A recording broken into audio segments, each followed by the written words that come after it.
श्री भक्तमाल में प्रभु प्राप्ति के मार्ग का अनुसरण करने वाले भक्त सुरथ चंपकपुरी के राजा हंसध्वज का पुत्र और सुधन्वा के भाई थे। अनुज सुधन्वा के मारे जाने पर परम भागवत वीर धुरीन सुरथ रथ पर आड़ू होकर बहुत बड़ी सेना साथ में लेकर हाथ में कठिन कोदंड धारण करके सम्रांगन में आकर के अर्जुन से बोले, महाबली पार्थ, अब मेरे साथ युद्ध करने के लिए प्रस्तुत हो जाओ। तत्पश्चात सुरथ ने श्री कृष्ण से कहा, देवकी नंदन, अब आप अर्जुन की सम्यक प्रकार से रक्षा कीजिए। हरे, आपने अपना पुण्य प्रदान करके जो मेरे भाई का वध करा दिया है, यह तो आपकी बाल चेष्टा ही है। आपने अपनी हानि पर कुछ भी ध्यान नहीं दिया। जैसे कोई शिशु मोतियों को देकर बदले में बेर ले लेता है, उस तरह आपने सुधन्वा के बेर सदृश जीवन को लेकर उसके बदले में मुक्ताफल रूपी अपना पुण्य प्रदान किया। अतः बताइए, यहाँ कौन किसके द्वारा ठगा गया?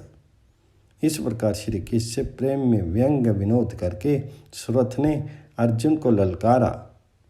सुरथ के रण उत्साह को देख करके भगवान श्री कृष्ण ने अर्जुन को इस महावीर के सम्मुख ले जाना उचित नहीं समझा। अतः सेना को आगे करके श्री कृष्ण अर्जुन को रण क्षेत्र से 3 योजन दूर हटा ले गया। परंतु धन्य सुरथ अर्जुन की विशाल वाहिनी को क्षण मात्र में तितर बितर कर तत्काल उस स्थान पर पहुंच गए जहां श्री हरि विराजमान थे। अर्जुन और सुरथ के घोर युद्ध के ही बीच सुरथ ने कहा, पार्थ, मैंने सुन रखा है कि इस लोक में तुम्हारी की हुई प्रतिज्ञा मिथ्या नहीं होती। अतः वीर, अब तुम कोई सत्य प्रतिज्ञा करो।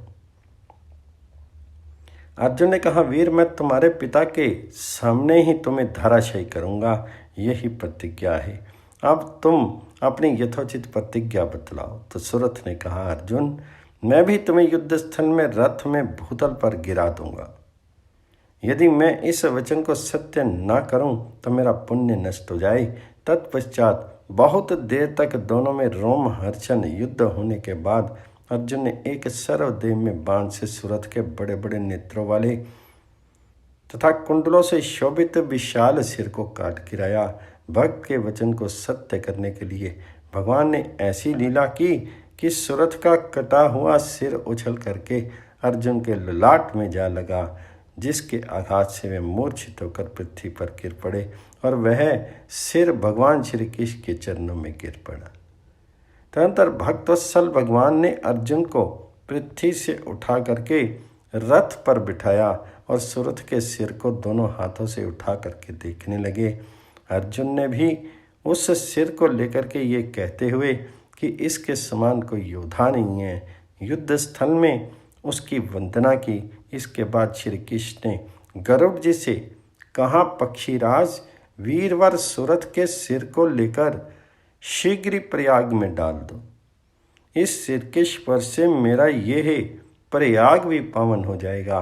प्रयाग मेरा कोश है, अतः इस वीर के रत्न रूपी सिर को उस कोश में डाल दो। श्री गरुड़ जी ने ऐसा ही किया। भगवान शिव ने सुरथ के सिर को अपनी मुंडमाला में पिरो लिया। धन्य है सुरथ और धन्य है उनकी वीरता एवं श्री कृष्ण भक्ति।